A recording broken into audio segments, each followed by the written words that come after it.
Namaste dear students, in the last video we were discussing about how to calculate the payback period and this is the third video.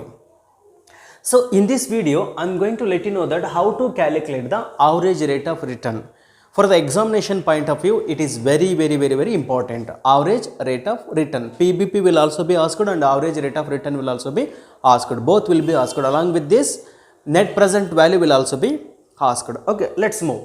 So average calculation of average rate of return. So what is the formula to calculate the average rate of return? Average rate of return is equal to average income divided by average investment. That's it. Average income divided by average investment rate ಅಂತ ಇರೋದ್ರಿಂದ so ಇಲ್ಲಿ ಏನು ಮಾಡ್ತೀರಾ into 100 ಹಾಕ್ತೀರಾ. Average income divided by average investment divided into 100. That is the formula for ARR. Then how do you calculate average income? Average income can be calculated like this. Average income is equal to total income, that means total cash inflow, or profit after depreciation and after tax.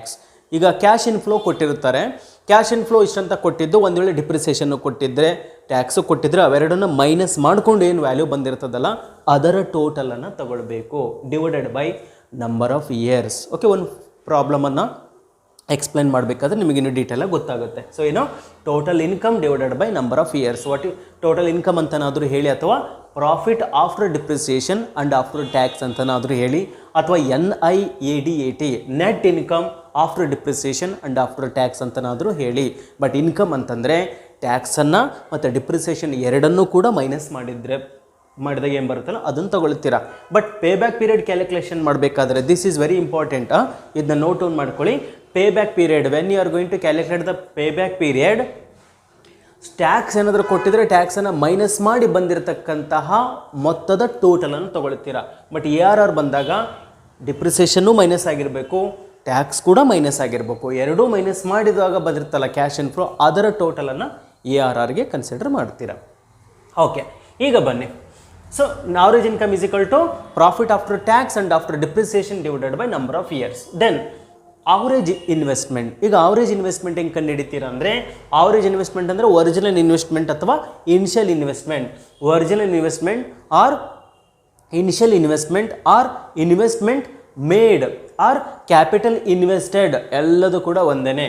Original investment divided by 2 ಮಾಡಿದಾಗ ನಮಗೆ average investment ಸಿಗುತ್ತೆ. ಹಾಗಾದರೆ ಪ್ರಾಬ್ಲಮನ್ನು ಯಾವ ರೀತಿಯಲ್ಲಿ ಕೇಳ್ತಾರೆ, ಅದನ್ನು ಯಾವ ರೀತಿಯಾಗಿ ನಾವು ಸಾಲ್ವ್ ಮಾಡೋದು ಅನ್ನೋದನ್ನು ಈ ಒಂದು ತರಗತಿಯಲ್ಲಿ ನಾವು ತಿಳ್ಕೊಳ್ತಾ ಹೋಗೋಣ. So here is the problem. ನೋಡಿ, ನಿಮಗೆ ಪ್ರಾಬ್ಲಮ್ ಡಿಸ್ಪ್ಲೇ ಆಗ್ತಾ ಇದೆ. ಸೊ ಕ್ಲೀನಾಗಿ ನೋಡ್ಕೊಳ್ಳಿ. ಏನು ಹೇಳ್ತಾ ಇದ್ದಾರೆ ನೋಡಿ. Following are the cash inflows of the project requiring an investment of rupees 3 lakh. So years ಕೊಟ್ಟಿದ್ದಾರೆ, ಕ್ಯಾಶ್ ಫ್ಲೋ ಆಫ್ಟರ್ ಟ್ಯಾಕ್ಸ್ ಕೊಟ್ಟಿದ್ದಾರೆ, ಆಫ್ಟರ್ ಟ್ಯಾಕ್ಸ್ ಕೊಟ್ಟಿದ್ದಾರೆ. ಈಗ ನೋಡಿ ಏನು ಹೇಳಿದ್ದಾರೆ, following are the cash flows of the project requiring an investment of 3 lakh. 3 lakh ರೂಪಿಯನ್ನು invest ಮಾಡಿಬಿಟ್ಟು ಒಂದು ಪ್ರಾಜೆಕ್ಟನ್ನು ತಗೊಂಡಿದ್ದಾರಂತೆ. ಅದರ ರಿಟರ್ನ್ ಟ್ಯಾಕ್ಸನ್ನು ತೆಗೆದ ಮೇಲೆ ರಿಟರ್ನ್ ಎಷ್ಟು ಬರ್ತಾ ಇದೆ ಅಂತಲೂ ಹೇಳ್ತಾ ಇದ್ದಾರೆ. Years 5 years. Cash flow after tax 1,30,000, 1,10,000, in the third year 90,000, in the fourth year 64,000 and in the last year 64,000 again. Depreciation ಕೂಡ ಕೊಟ್ಟಿದ್ದಾರೆ. ಎಷ್ಟು ಕೊಟ್ಟಿದ್ದಾರೆ? 60,000. ಆಲ್ ಇಯರ್ 60,000 ಕೊಟ್ಟಿದ್ದಾರೆ.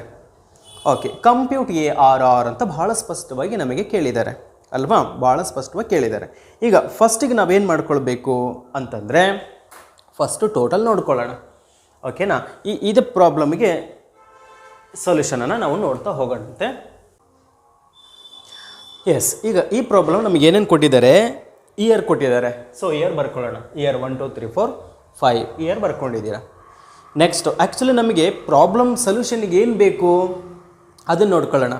ಸೊಲ್ಯೂಷನಿಗೆ ಅಂದರೆ ನಾವೇನು ಕಂಡುಹಿಡಿಬೇಕೀಗ, ARR ಕಂಡುಹಿಡಿಬೇಕು. ARR ಫಾರ್ಮುಲಾ ಏನು ಅದು ಬರ್ಕೊಳ್ಳೋಣ. ಈಗ ಅವಾಗ ನಮಗೆ ಇಲ್ಲೇನು ಮಾಡ್ಕೊಳ್ಬೇಕಂತ ಸಿಗುತ್ತೆ ನೋಡಿ. ARR ಇಸ್ ಈಕ್ವಲ್ ಟು ಏನು ಹೇಳಿ, average income, average income divided by average investment ಅಲ್ವಾ. Yes, average income divided by average investment ತಗೊಳ್ತಾ ಇದ್ದೀರಾ ಇಂಟು 100. ಆವರೇಜ್ ಇನ್ಕಮ್ ಅಂದರೆ ಟ್ಯಾಕ್ಸು ಮತ್ತು ಡಿಪ್ರಿಸಿಯೇಷನ್ ಮೈನಸ್ ಮಾಡಿದ ನಂತರ ಬರ್ತಕ್ಕಂತಹ ಟ್ಯಾಕ್ಸ್ ಮತ್ತು ಡಿಪ್ರಿಸಿಯೇಷನ್ ಎರಡನ್ನೂ ಮೈನಸ್ ಮಾಡಿದ ನಂತರ ಬರ್ತಕ್ಕಂತಹ ಕ್ಯಾಶ್ ಇನ್ಫ್ಲೋ ಇದೆಯಲ್ಲ ಅದು ಆವ್ರೇಜ್ ಇನ್ಕಮ್ ಅಂದರೆ. ಸೊ ನೆಕ್ಸ್ಟ್ ಏನು ಹೇಳಿದ್ದಾರೆ ನೋಡಿ, ಪ್ರಾಬ್ಲಮಲ್ಲಿ ಏನು ಹೇಳಿದ್ದಾರೆ, ಕ್ಯಾಶ್ ಫ್ಲೋ ಆಫ್ಟರ್ ಟ್ಯಾಕ್ಸ್ ಅಂತ ಹೇಳಿದ್ದಾರೆ. ಕ್ಯಾಶ್ ಫ್ಲೋ ಆಫ್ಟರ್ ಟ್ಯಾಕ್ಸ್ ಅಂತಂದರೆ, ಆಫ್ಟರ್ ಟ್ಯಾಕ್ಸ್ ಡಿಪ್ರಿಸಿಯೇಷನ್ ಬಗ್ಗೆ ಏನು ಹೇಳಿಲ್ಲ. ಆಫ್ಟರ್ ಟ್ಯಾಕ್ಸ್ ಅಂತಂದರೆ ಡಿಪ್ರಿಸಿಯೇಷನ್ ಮೈನಸ್ ಮಾಡಿ ಮೇಲೆ ಟ್ಯಾಕ್ಸನ್ನು ಹಾಕೋದು.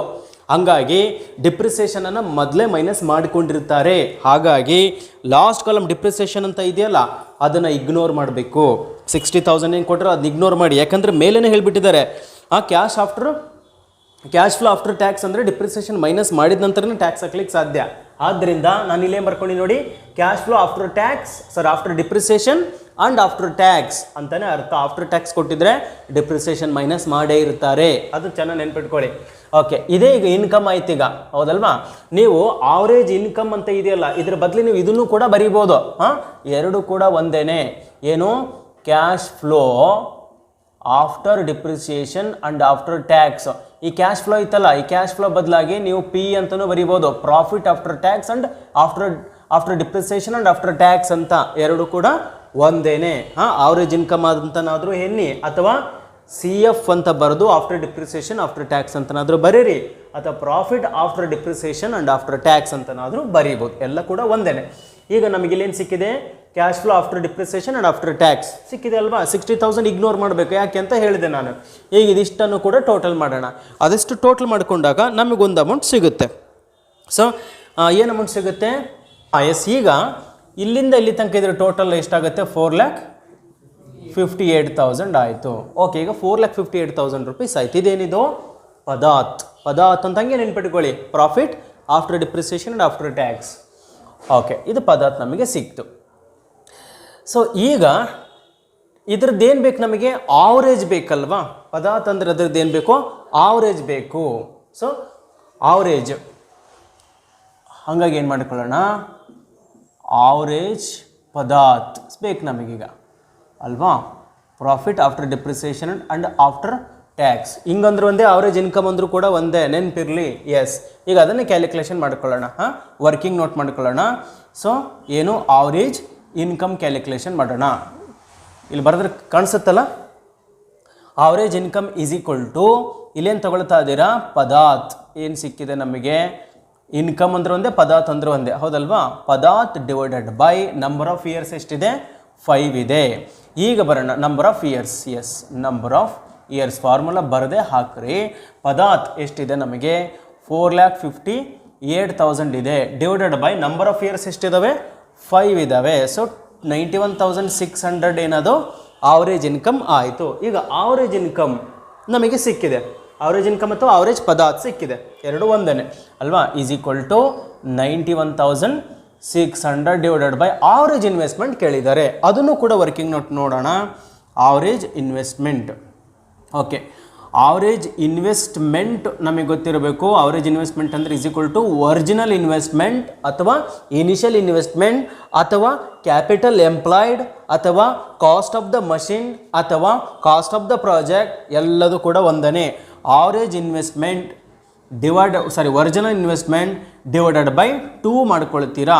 ಒರಿಜಿನಲ್ ಇನ್ವೆಸ್ಟ್ಮೆಂಟ್ ಎಷ್ಟಿದೆ ಪ್ರಾಬ್ಲಮಲ್ಲಿ? 3 lakh ಅಂತ ಇತ್ತು, ಹೌದು ತಾನೆ? ಅದು ಮರೆಯಂಗಿಲ್ಲ. 3 lakh ಡಿವೈಡೆಡ್ ಬೈ 2 ಮಾಡೋಣ, 1,50,000 ಆಯಿತು. This is average investment.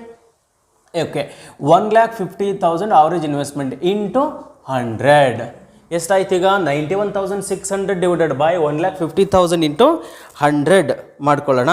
ಅವಾಗ ಒಂದು ವ್ಯಾಲ್ಯೂ ಏನು ಸಿಗುತ್ತೆ, ಅದಕ್ಕೆ ARR ಅಂತೀರ. ಎಷ್ಟು ಬಂತು? 61.06 ಬಂತು. ಮರಿದೆ ಪರ್ಸೆಂಟೇಜ್ ಹಾಕ್ರಿ. ಎಲ್ಲ ಕಡೆಗೆ ನೋಡಿ, ರೇಟ್ ಅಂತ ನೀವು ಎಲ್ಲೆಲ್ಲಿ ಕ್ಯಾಲ್ಕುಲೇಷನ್ ಮಾಡ್ತೀರೋ, ರೇಟ್ ಅಂದರೆ per 100 ಅಂತಲೇ, ಪರ್ಸೆಂಟನ್ನು ಹಾಕ್ರಿ. This is how ARR to be calculated. ಹೀಗೆ ನಾವು ARR ಅನ್ನು ಕ್ಯಾಲ್ಕುಲೇಟ್ ಮಾಡ್ತಾ ಇದ್ದೀವಿ. ಬಟ್ ಒಂದು ನೆನ್ಪಿಟ್ಕೋಬೇಕು ನಾವು, ಏನಪ್ಪ ಅಂದರೆ ARR ಅಂದರೆ ಆವ್ರೇಜ್ ಇನ್ಕಮ್. ಆವ್ರೇಜ್ ಇನ್ಕಮ್ ಅಂದ್ರೇನು? ಟ್ಯಾಕ್ಸ್ ಮತ್ತು ಡಿಪ್ರಿಸಿಯೇಷನ್ ಎರಡು ಮೈನಸ್ ಮಾಡಿ ಬಂದಿರತಕ್ಕಂತಹ ಕ್ಯಾಶ್ ಇನ್ಫ್ಲೋನ total amount divided by number of years ಮಾಡಿದಾಗ ಏನು ಸಿಗುತ್ತೆ, that is average income divided by average income. Original investment divided by 2 ಮಾಡಿದಾಗ ಸಿಗುತ್ತೆ. Okay, I hope you have understood this problem. Okay, yes ಬರ್ಕೊಳ್ಳಿ.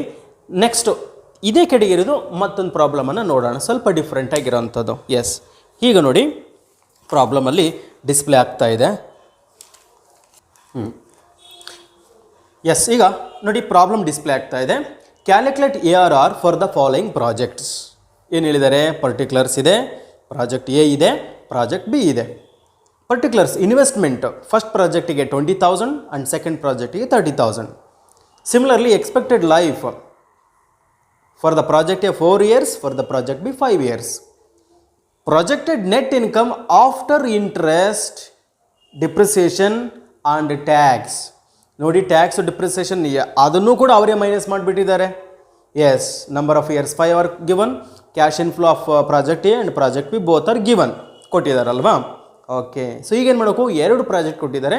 2 project ಹೇಗೆ solve ಮಾಡೋದು ಅನ್ನೋದನ್ನು ನೋಡ್ತಾ ಹೋಗೋಣ ಬನ್ನಿ ಈಗ. ಎಸ್, ಸೊ ಈಗ ಕ್ಯಾಲ್ಕುಲೇಷನ್ ನೋಡೋಣ ಯಾವ ರೀತಿಯಾಗಿ ಮಾಡೋದು ಅಂತಂದರೆ, ನಮಗೇನು ಈಗ ಡಿಪ್ರಿಸಿಯೇಷನ್ ನಾವು ಮೈನಸ್ ಮಾಡಬೇಕಾ? ಇಲ್ಲ, ಆಫ್ಟರ್ ಡಿಪ್ರಿಸಿಯೇಷನ್ ಅಂತ ಅವರೇ ಹೇಳಿದ್ದಾರೆ. ಟ್ಯಾಕ್ಸ್ ಮೈನಸ್ ಮಾಡಬೇಕಾ? ಇಲ್ಲ, ಟ್ಯಾಕ್ಸನ್ನು ಕೂಡ ಆಫ್ಟರ್ ಟ್ಯಾಕ್ಸ್ ಅಂತ ಅವರು ಕೂಡ ಅವರೇ ಹೇಳಿಬಿಟ್ಟಿದ್ದಾರೆ. ಸೊ ಫಸ್ಟಿಗೆ ನಮಗೆ ಏನು ಕೊಟ್ಟಿದ್ದಾರೆ? ಇಯರ್ ಕೊಟ್ಟಿದ್ದಾರೆ. ಇಯರನ್ನು ಹಾಕ್ಕೊಳ್ಳೋಣ. ಇಯರ್ ಕೊಟ್ಟಿದ್ದಾರಲ್ವಾ? ಇಯರನ್ನು ಹಾಕ್ಕೊಳ್ಳೋಣ. How many years are given? 5 years. 1 2 3 4 5 years ಕೊಟ್ಟಿದ್ದಾರೆ. 5 ಹಾಕ್ಕೊಳ್ಳೋಣ ಇಯರ್ಸ್. ನೆಕ್ಸ್ಟ್ ಏನು ಕೊಟ್ಟಿದ್ದಾರೆ ಅವರು? ಕ್ಯಾಶ್ ಇನ್ಫ್ಲೋ ಕೊಟ್ಟಿದ್ದಾರೆ. ಎಸ್ ಅಲ್ವಾ? ನೋಡಿ, ಕ್ಯಾಶ್ ಇನ್ಫ್ಲೋ ಅಥವಾ ಪ್ರಾಫಿಟ್ ಪಿ ಅಂತನಾದರೂ ತೊಗೊಳ್ಳಿ, ನಡೀತದೆ ಅಲ್ವಾ? Cash inflow after depreciation and after tax ಅವರೇ ಕೊಟ್ಟಿದ್ದಾರೆ. CF ADAT ಅಂದರೂ ಒಂದೇ, ಪದಾತ್ ಅಂದರೂ ಒಂದೇ, profit after depreciation after tax ಅಂತ ಅದನ್ನು ಕೂಡ ಅವರೇ ಕೊಟ್ಬಿಟ್ಟಿದ್ದಾರೆ ಮೈನಸ್ ಮಾಡಿ.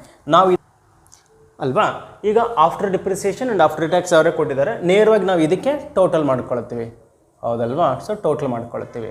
ಸೊ ಇದು ಯಾವುದ್ರದ್ದು? ಇದು ಪ್ರಾಜೆಕ್ಟ್ ಏದು, ಹೌದಲ್ವಾ? ಸೊ ಹಾಗಾಗಿ ಬ್ರಾಕೆಟ್ನಲ್ಲಿ ಎ ಪ್ರಾಜೆಕ್ಟ್ ಅಂತ ಬರ್ಕೊಂಬಿಡೋಣ. ಇದು ಎ ಪ್ರಾಜೆಕ್ಟ್ ಕೊಟ್ಟಿದ್ದಾರೆ. ನೆಕ್ಸ್ಟ್ ಅದೇ ಥರ cash flow after depreciation and after tax, ಅದು ಯಾವ ಪ್ರಾಜೆಕ್ಟಿಂದು? ಬಿ ಪ್ರಾಜೆಕ್ಟಿಂದು. ಎ ಪ್ರಾಜೆಕ್ಟ್ ಮತ್ತು ಬಿ ಪ್ರಾಜೆಕ್ಟ್, PQ ಕೊಡ್ಬೋದು, AB LM ಕೊಡ್ಬೋದು. ಇದು ನಮಗೆ 2 ಪ್ರಾಜೆಕ್ಟ್ ಎ ಮತ್ತು ಬಿ ಇದು ಕೊಟ್ಟಿದ್ದಾರೆ. ಎ ಮತ್ತು ಬಿ ಇದು ಹಾಕಿವಿ. ಎಸ್, ಈಗ ಕ್ಯಾಶ್ ಫ್ಲೋ ಎಷ್ಟಿದೆ ಅಂತೇಳ್ಬಿಟ್ಟು ನಾವು ಅದನ್ನು ಹಾಕ್ಕೊಳ್ಬೇಕಾಗತ್ತೆ. ಈಗ ಕ್ಯಾಶ್ ಫ್ಲೋ ಯಾರ್ಯಾರು ಎಷ್ಟೆಷ್ಟು ಕೊಟ್ಟಿದ್ದಾರೆ ನೋಡಿ. ಮೊದಲನೇದು 2,000 ಇದೆ, 2,000. ನೆಕ್ಸ್ಟು 1,500 ಕೊಟ್ಟಿದ್ದಾರೆ, 1,500 ಮತ್ತು 1,500 ಇದೆ. ಆಮೇಲೆ 1,000 ಅಲ್ವಾ? ಎಸ್, 1,000 ಕೊಟ್ಟಿದ್ದಾರೆ. ಎಸ್, 1,000 ಹಾಕ್ಕೊಳ್ಳೋಣ. 5th ಇಯರ್ ಇಲ್ಲ, that means life of the project A is only 4 years. 4 years 4 ಕೊಟ್ಟಿದ್ದೀನಿ. Next cash flow after depreciation after tax for B project. B project ಕೂಡ ಕೊಟ್ಟಿದ್ದಾರೆ. ಎಷ್ಟು ಕೊಟ್ಟಿದ್ದಾರೆ? ಮೊದಲನೇದು 3,000 ಕೊಟ್ಟಿದ್ದಾರೆ, ಆಮೇಲೆ ಮತ್ತೆ 3,000 ಕೊಟ್ಟಿದ್ದಾರೆ, 2,000 ಕೊಟ್ಟಿದ್ದಾರೆ, next 1,000 and 1,000. Okay, life of project A is 4 years, so 4 years. Life of project B is 5 years, so 5 years value given. ಈಗೇನು ಮಾಡೋಕ್ಕೂ 2 ಕೂಡ ಪದಾರ್ಥ ಹೌದು ತಾನೆ? ಆವ್ರೇಜ್ ಇನ್ಕಮ್ಗಳೇ ಅವು. ಇದರ ಟೋಟಲನ್ನು ನೋಡೋಣ. 2 1 3 5 1 6,000 ಅಲ್ವಾ? 6,000 ಆಯಿತು. ಇದು 6 7 8 10 ಅಲ್ಲ? ಎಸ್, 10,000 ಕೊಟ್ಟಿದ್ದಾರೆ. ಈಗ ಟೋಟಲ್ ಪದಾತ್, ಟೋಟಲ್ CF ADAT ಕೊಟ್ಟಿದ್ದಾರೆ ನಮಗೆ. ಪ್ರಾಜೆಕ್ಟ್ ಎದು ಕೊಟ್ಟಿದ್ದಾರೆ, ಪ್ರಾಜೆಕ್ಟ್ ಬಿ ಇದು ಕೂಡ ಕೊಟ್ಟಿದ್ದಾರೆ. ಈಗ ಏನು ಮಾಡಬೇಕು ನಾವು? We need to calculate the ARR for both the projects. 2 ಪ್ರಾಜೆಕ್ಟಿಂದು ARR ಅನ್ನು ಕ್ಯಾಲ್ಕುಲೇಷನ್ ಮಾಡಿಕೊಳ್ಳೋಣ. ಅದಕ್ಕಿಂತ ಮುಂಚೆ ಫಾರ್ಮುಲಾ, ಹೌದಲ್ವಾ? ಈಗೇನು ಮಾಡೋಣ? ಸೊ ARR ನಮಗೆ ಗೊತ್ತಿರಬೇಕು. ARR, so ARR is equal to average rate of return ಅಲ್ವಾ? ARR is equal to PADAT PADAT ಏನು ಆವರೇಜ್ ಇನ್ಕಮ್ ಅಲ್ವಾ? ಎಸ್, ಆವರೇಜ್ ಇನ್ಕಮ್ ಅಥವಾ ಆವರೇಜ್ ಪದಾತ್ ಡಿವೈಡೆಡ್ ಬೈ ಏನು ಮಾಡ್ತೀರಾ? Average investment into 100. ಇದು ಫಾರ್ಮುಲಾ, ಹೌದಲ್ವಾ? ಈಗೇನು ಮಾಡಬೇಕು? ಪ್ರಾಜೆಕ್ಟ್ ಎ ಮತ್ತು ಪ್ರಾಜೆಕ್ಟ್ ಬಿ ಎರಡಕ್ಕೂ ಕೂಡ ಮಾಡ್ಕೊಳ್ಳೋಣ. ಈಗ ARR ಫಾರ್ ಪ್ರಾಜೆಕ್ಟ್ ಎ. ಅದಕ್ಕಿಂತ ಮುಂಚೆ ನಾವು ಆವರೇಜ್ ಇನ್ಕಮ್ ಕ್ಯಾಲ್ಕುಲೇಷನ್ ಮಾಡ್ಕೊಳ್ಬೇಕು. ಆವರೇಜ್ ಇನ್ಕಮ್ ಕ್ಯಾಲ್ಕುಲೇಷನ್ ಒಂದು ಕಡೆ ಮಾಡ್ಕೊಳ್ಳೋಣ. ಆವರೇಜ್ ಇನ್ಕಮ್ ಯಾವುದಕ್ಕೆ? ಎ ಮತ್ತು ಬಿಗೆ. ಎ ಪ್ರಾಜೆಕ್ಟ್ಗೆ ನೋಡೋಣ, ಬಿ ಪ್ರಾಜೆಕ್ಟ್ಗೆ ನೋಡೋಣ. ಆವರೇಜ್ ಇನ್ಕಮ್ ಫಾರ್ಮುಲಾ ಏನು? Average income is equal to PADAT profit after depreciation and after tax PADAT divided by number of years, ಹೌದಲ್ವಾ? ಈಗ ಪ್ರಾಜೆಕ್ಟ್ ಎಗೆ ನಾವು ನೋಡೋದಾದರೆ project A is equal to project ಎದು ಟೋಟಲ್ ಎಷ್ಟಿದೆ? 6,000 ಇದೆ, ಹೌದು ತಾನೆ? Okay, 6000 divided by number of years 4 ಅದು ಹೌದಲ್ವಾ, ನಂಬರ್ ಆಫ್ ಇಯರ್ಸು 4 ಇದೆ, 4 ಹಾಕ್ಕೊಳ್ಳೋಣ. ಅವಾಗ ನಮಗೆ ಅವರೇಜ್ ಇನ್ಕಮ್ ಸಿಗುತ್ತೆ. ಎಷ್ಟದು 1500. ನೆಕ್ಸ್ಟ್ ಪ್ರಾಜೆಕ್ಟ್ ಬಿ ಇದು ನೋಡೋಣ. Project B is equal to ಪದಾರ್ಥ ಎಷ್ಟು ಕೊಟ್ಟಿದ್ದಾರೆ, 10,000 ಕೊಟ್ಟಿದ್ದಾರೆ. 10,000 divided by number of years ಎಷ್ಟಿದೆ, 5 ಇದೆ. ಸೊ 2000. ಈಗ ನಮಗೆ ಆವರೇಜ್ ಇನ್ಕಮ್ ಇಬ್ಬರದು ಸಿಕ್ತು. ಆವರೇಜ್ ಇನ್ಕಮ್ ಸಾಲದು ನಮಗೆ, ಆವರೇಜ್ ಇನ್ವೆಸ್ಟ್ಮೆಂಟು ಕೂಡ ಬೇಕಲ್ವ ನಮಗೆ. ಎಸ್, ಆವರೇಜ್ ಇನ್ವೆಸ್ಟ್ಮೆಂಟ್ ಇಲ್ಲಿ ಕಾಣಿಸಲ್ಲ, ಇಲ್ಲಿ ಬರಿತೀನಿ average investment. So average investment formula ಏನು, ಆವರೇಜ್ ಇನ್ವೆಸ್ಟ್ಮೆಂಟ್ ಅಂದರೆ ಒರಿಜಿನಲ್ ಇನ್ವೆಸ್ಟ್ಮೆಂಟ್ ಡಿವೈಡೆಡ್ ಬೈ 2 ಮಾಡ್ಕೊಳ್ಬೇಕು, ಹೌದಲ್ವಾ. ಈಗ ಅದರಲ್ಲಿ ಪ್ರಾಜೆಕ್ಟ್ ಎಗೆ ನೋಡ್ಕೊಳ್ಳೋಣ. ಪ್ರಾಜೆಕ್ಟ್ ಎದು ನೋಡಬೇಕು ಮತ್ತು ಪ್ರಾಜೆಕ್ಟ್ ಬಿದು ಕೂಡ ನೋಡ್ಕೊಳ್ಳೋಣ. ಪ್ರಾಜೆಕ್ಟ್ ಎ ಮತ್ತು ಪ್ರಾಜೆಕ್ಟ್ ಬಿ. ಪ್ರಾಜೆಕ್ಟ್ ಎದು ಒರಿಜಿನಲ್ ಇನ್ವೆಸ್ಟ್ಮೆಂಟ್ ಎಷ್ಟು ಕೊಟ್ಟಿದ್ದಾರೆ, ಪ್ರಾಜೆಕ್ಟ್ ಎ ಫಾರ್ಮುಲಲ್ಲಿ ಕೊಟ್ಟಿದ್ದಾರೆ ನೋಡಿ, 20,000 ಕೊಟ್ಟಿದ್ದಾರೆ. 20,000 ಡಿವೈಡೆಡ್ ಬೈ 2, ಇದು 30,000 ಕೊಟ್ಟಿದ್ದಾರೆ. 30,000 ಡಿವೈಡೆಡ್ ಬೈ 2, ಅದರ ಅರ್ಧ ಅಮೌಂಟನ್ನು ಬರೀತೀರಾ. ಪ್ರಾಜೆಕ್ಟ್ ಎದು 10,000 ಆಯಿತು, ಪ್ರಾಜೆಕ್ಟ್ ಬಿದು 15,000 ಆಯಿತು. ಎರಡು ಕೂಡ ಕಂಡುಹಿಡ್ಕೊಂಡಿದ್ದೀರಾ. ಹೀಗೆ ಬನ್ನಿ, ARR ನೀವು ಎಕ್ಸಾಮಲ್ಲಿ ಬರೀಬೇಕಾದ್ರೆ ARR ಫಸ್ಟ್ ಬರ್ಕೊಳ್ಳೋದ್ರೆ ಕೆಳಗಡೆಗೆ ಅದನ್ನು ತೋರಿಸಿ, ಓಕೆನಾ. ಓಕೆ, ARR ಯಾವುದಕ್ಕೆ ಬೇಕು ನಮಗೆ, ARR for project A is equal to average income. ಇಲ್ಲಿದೆ ನೋಡಿ ಆವರೇಜ್ ಇನ್ಕಮ್. ಪ್ರಾಜೆಕ್ಟ್ ಎದು ಎಷ್ಟಿದೆ, 1500 ಇದೆ. 1500 divided by average investment. Average investment for project A is 10,000. 10,000 into 100. ಈಗ 1500 ಡಿವೈಡೆಡ್ ಬೈ 10,000 ಇಂಟು 100 ಮಾಡಿದಾಗ ಒಂದು ವ್ಯಾಲ್ಯೂ ಸಿಗುತ್ತೆ, 15. ಓಕೆ, ಎಕ್ಸಾಕ್ಟ್ 15% ನಮಗೆ ಸಿಕ್ತು. ನೆಕ್ಸ್ಟ್ ಬರೋಣ, ARR of project B. Project B ಇದು ನೋಡೋಣ, ಏನಪ್ಪ ಅಂದರೆ average income. Project B average income ಎಷ್ಟಿದೆ, 2000 ಕೊಟ್ಟಿದ್ದಾರೆ. 2000 ಡಿವೈಡೆಡ್ ಬೈ ಏನು ಬೇಕೀಗ ನಮಗೆ, average investment. Average investment for project B is 15,000. Yes, 15,000 into 100. ಈಗ ಒಂದು ವ್ಯಾಲ್ಯೂ ಸಿಗುತ್ತೆ ನಮಗೆ, ಎಷ್ಟದು 13.33 ಅಲ್ವಾ. 13.33 is the average rate of return for project B ಅಲ್ವಾ. ಎಸ್, ಈಗ ಪ್ರಾಬ್ಲಮ್ ಒಂದ್ಸಲ ನೋಡ್ಕೊಳ್ಳಿ. ಪ್ರಾಬ್ಲಮಲ್ಲಿ ಏನು ಡಿಸ್ಪ್ಲೇ ಮಾಡ್ತಾ ಇದ್ದಾರೆ ನೋಡಿ. If the required rate of return is 12%, which project would be undertaken. ಅವ್ರೇನು ಹೇಳ್ತಾರೆ, ಪ್ರಾಜೆಕ್ಟ್ ಎ ಮತ್ತು ಪ್ರಾಜೆಕ್ಟ್ ಬಿ ಎರಡು ಪ್ರಾಜೆಕ್ಟ್ ಇದಾವಲ್ರಿ. Minimum average rate of return ನಮಗೆ 12% ಬೇಕು. 12% ಆದರೂ ಬೇಕು. 12% ಯಾವುದು ಹತ್ತಿರ ಇದೆನೋ ಅದನ್ನು ನಮಗೆ ಸಜೆಸ್ಟ್ ಮಾಡಿರಿ ಅಂತ ಹೇಳಿದ್ದಾರೆ. ಮಿನಿಮಮ್ 12% ಬೇಕಂತೆ. ಬಟ್ ಇಲ್ಲೇನಾಗಿದೆ, ಪ್ರಾಜೆಕ್ಟ್ ಎದು 15% ಇದೆ, ಮೋರ್ ದೆನ್ 12 ಇದೆ. ಪ್ರಾಜೆಕ್ಟ್ ಬಿದು ಮೋರ್ ದೆನ್ 12 ಇದೆ, 13% ಇದೆ. ಹಾಗಾಗಿ ಎರಡೂ ಪ್ರಾಜೆಕ್ಟನ್ನು ನಾವು ಸಜೆಸ್ಟ್ ಮಾಡ್ಬೋದು. ಸೊ ನೀವೇನು ಮಾಡಬೇಕು, ಕನ್ಕ್ಲೂಷನ್ ಬರಿಬೇಕು ಅಥವಾ ಸಜೆಷನ್ ಬರಿಬೇಕು. ನಿಮ್ಮ ಸಜೆಷನ್ ಏನು ಬರಿಬೇಕು ಅಂತಂದರೆ, ಬೋತ್ ಪ್ರಾಜೆಕ್ಟ್ಸ್ ಆರ್ ಸಜೆಸ್ಟೆಡ್ ಅಂತ ಬರಿಬೇಕು. ಯಾಕೆ ಹೇಳ್ಬೇಕು ನಾವು, ಸಿನ್ಸ್, ಏಕೆಂದರೆ both projects are suggested since ARR of both projects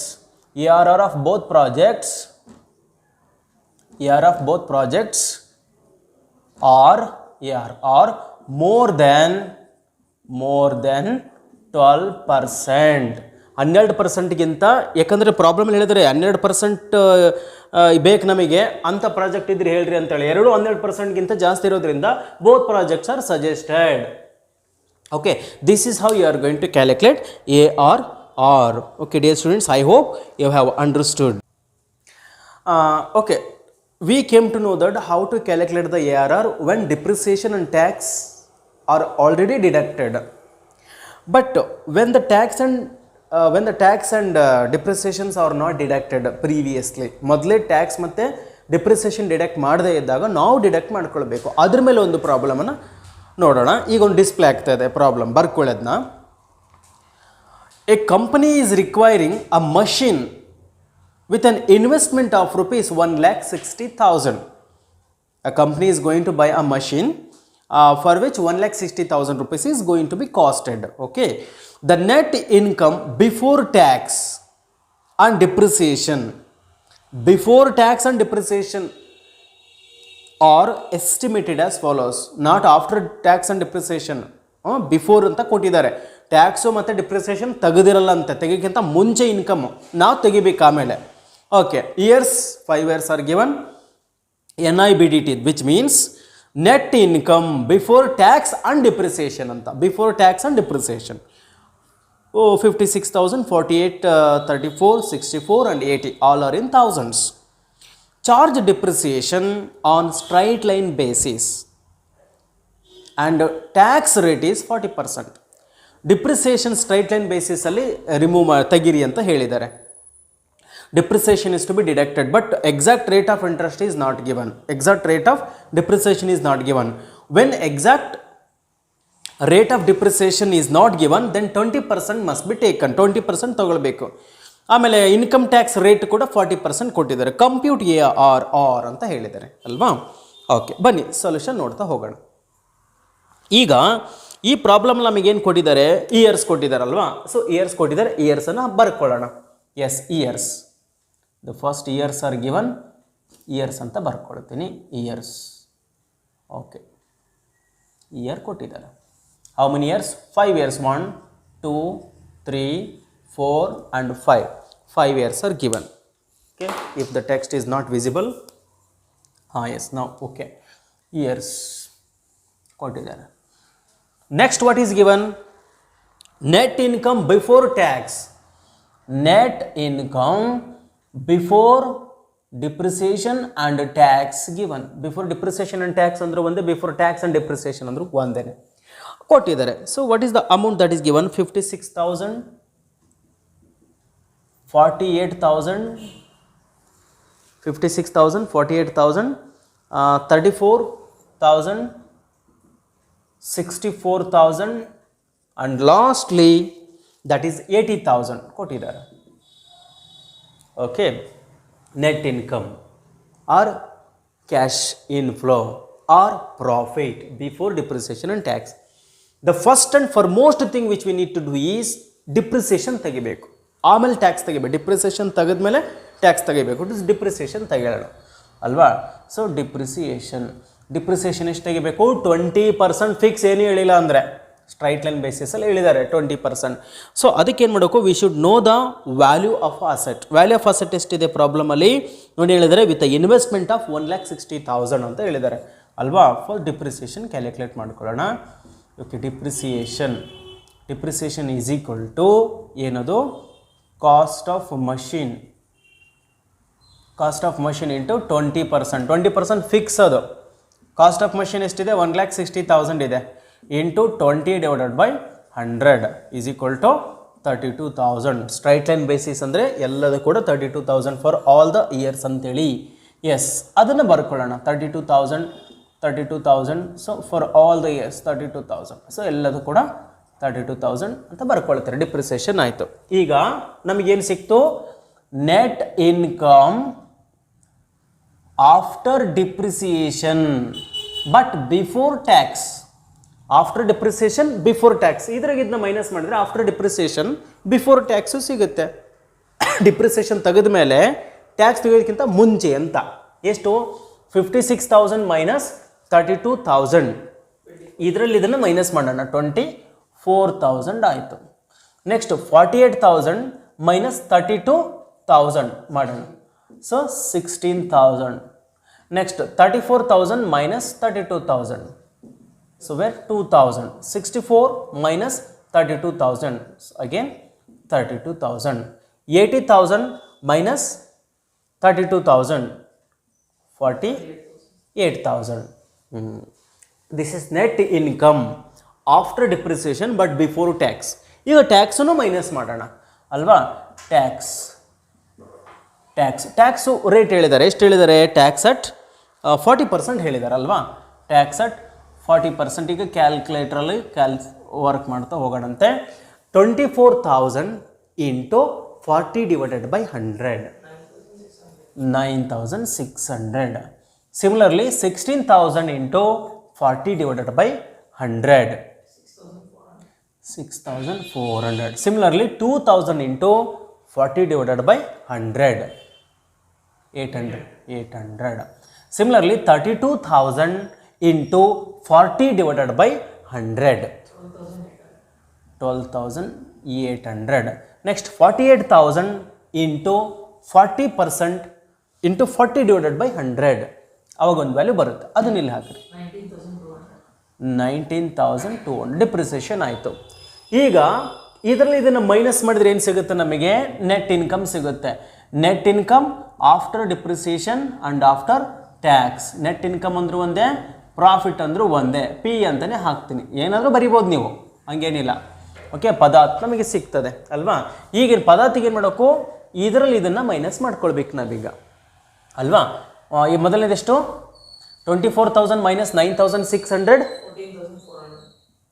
14,400. Similarly ಇದು 16,000 minus 6,400, 9,600. This is 1,200. 32,000 minus 12,800. Calculator ಸಿಗುತ್ತಲ್ಲ ಅಲ್ಲೇ. 32,000 ಮೈನಸ್ 12,800, 19,200.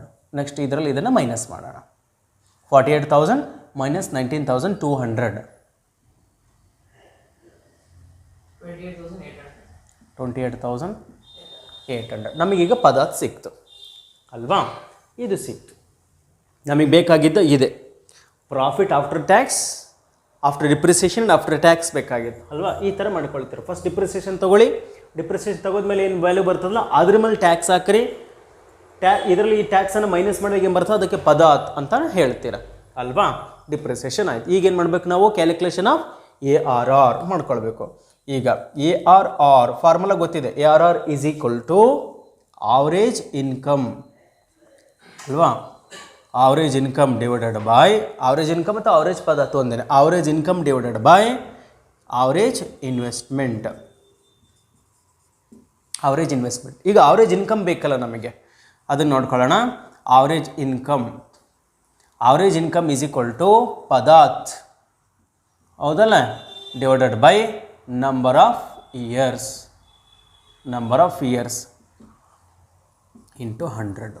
ಈಗ ನೋಡಿ ಪದಾರ್ಥ, ಈ ಪದಾರ್ಥಿನ ಟೋಟಲ್ ಬೇಕು ನಮಗೆ, ಅದನ್ನು ಟೋಟಲ್ ಮಾಡ್ಕೊಳ್ಳೋಣ. ಇದ್ರ ಟೋಟಲ್ ಎಷ್ಟಾಗುತ್ತೆ? 73,200. ಸಾರಿ, ಟೋಟಲ್ ಅಂತ ಹೇಳೋಣ. ಟೋಟಲ್ 73,200 ಬಂತು. 73,200 divided by number of years. How many years? 5 years are there. Divided by 5. ಎಷ್ಟು ಬಂತು?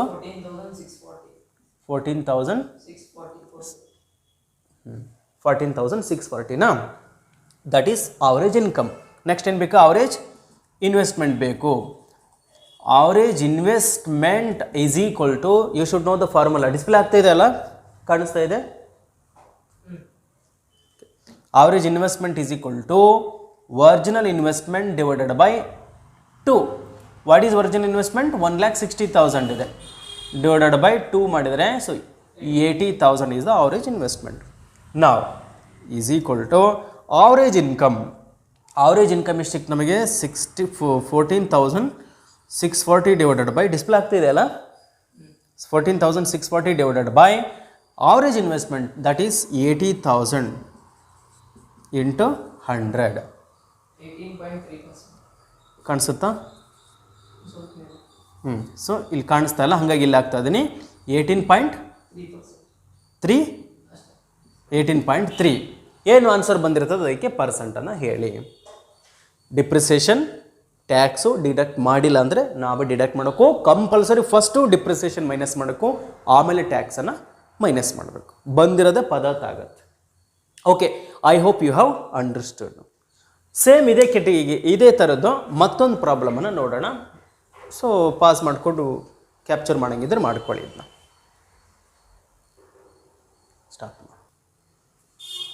Okay, here is one more problem, but I am not going to solve it. You only have to solve on your own. ನೀವೇ solve ಮಾಡಿ. ಇದನ್ನು problem ಹೇಳ್ತೀನಿ, ಅದನ್ನು ಬರ್ಕೊಂಡು solve ಮಾಡಿ. ನೋಡಿ, ಈಗ ಪ್ರಾಬ್ಲಮ್ ಡಿಸ್ಪ್ಲೇ ಆಗ್ತಾ ಇದೆ. ಪಾಸ್ ಮಾಡಿಕೊಂಡು ಬರ್ಕೊಳ್ಳಿ. ಎಸ್, ಏನಿದೆ? A company is requiring a machine which requires an investment of rupees 3,20,000. So what is 3,20,000? Original investment. Next the net income before tax and before depreciation is estimated as follows. Tax depreciation ಎರಡೂ minus ಮಾಡಿಲ್ಲ, first depreciation minus ಮಾಡಿಕೊಂಡು ಬಂದಿರೋ ವ್ಯಾಲಿಗೆ ಟ್ಯಾಕ್ಸನ್ನು minus ಮಾಡ್ಕೊಳ್ತೀರಾ. Year ಕೊಟ್ಟಿದ್ದಾರೆ, 5 years are given. Net income before tax, before depreciation and tax ಕೂಡ ಕೊಟ್ಟಿದ್ದಾರೆ. Okay, depreciation is to be charged on straight line basis. And ಡಿಪ್ರಿಸಿಯೇಷನನ್ನು ಹೇಳಿಲ್ಲ ಎಷ್ಟು ರೇಟ್ ಅಂತ, 20% ಮೈನಸ್ ಮಾಡ್ತೀರಾ. ಅದ್ರ ಮೇಲೆ 3,20,000 ಇಂಟು 20 ಡಿವೈಡೆಡ್ ಬೈ 100 ಮಾಡಿದಾಗ ಏನು ಬರ್ತದೆ, 64 ಏನೋ ಬರುತ್ತೆ, ಅದನ್ನೇ ಬರ್ಕೊಳ್ತಾ ಹೋಗ್ರಿ. ಟ್ಯಾಕ್ಸ್ ರೇಟು 55% ಹೇಳಿದ್ದಾರೆ. Calculate ARR. ಓಕೆ, ಇದನ್ನು ಸಾಲ್ವ್ ಮಾಡಿ ಆನ್ಸರ್ ಏನು ಬರ್ತದೋ ಅದನ್ನು ದಯವಿಟ್ಟು ಕಮೆಂಟ್ ಮಾಡಿ ಅಂತ ಹೇಳ್ತಾ, ನಿಮಗೆ ಈ ತರಗತಿಗಳು ಅರ್ಥ ಆಗ್ತಾಯಿದೆ ಅಂತ ನಾನು ಭಾವಿಸ್ತಾ ಇದ್ದೀನಿ. ದಯವಿಟ್ಟು ನೀವುಗಳು ಕೂಡ ಏನು ವಿಡಿಯೋ ನೋಡ್ತಾ ಇದ್ದೀರಾ, ಸೊ ಇದರ ಕೆಳಭಾಗದಲ್ಲಿ ಸಬ್ಸ್ಕ್ರೈಬ್ ಅಂತ ಬಟನ್ ಇದೆ, ಸಬ್ಸ್ಕ್ರೈಬ್ ರೆಡ್ ಬಟನ್ ಇದೆ, ಆ ಸಬ್ಸ್ಕ್ರೈಬ್ ಬಟನನ್ನು ಪ್ರೆಸ್ ಮಾಡಿ. ಪಕ್ಕದಲ್ಲಿ ಒಂದು ಬೆಲ್ ಐಕಾನ್ ಇದೆ, ಬೆಲ್ ಐಕನ್ನು ಕೂಡ ನೀವು ಪ್ರೆಸ್ ಮಾಡಿ. ಹಾಗೆ ಮಾಡೋದ್ರಿಂದ ಮತ್ತೆ ನಾನು ಈ ವಿಡಿಯೋ ಹಾಕ್ತೀನಲ್ಲ, ಅದು ನೋಟಿಫಿಕೇಷನ್ ನಿಮಗೆ ಇಮ್ಮಿಡಿಯೇಟಾಗಿ ಸಿಗುತ್ತೆ. ಎಲ್ಲ ವೀಡಿಯೋಸ್ಗಳನ್ನು ನೋಡ್ತಾ ಹೋಗ್ಬೋದಾಗಿದೆ. ಹೆಚ್ಚು ಶೇರ್ ಮಾಡ್ತಾ ಹೋಗ್ರಿ, ಸಬ್ಸ್ಕ್ರೈಬ್ ಮಾಡ್ತಾ ಹೋಗ್ರಿ. Thank you. Have a nice day.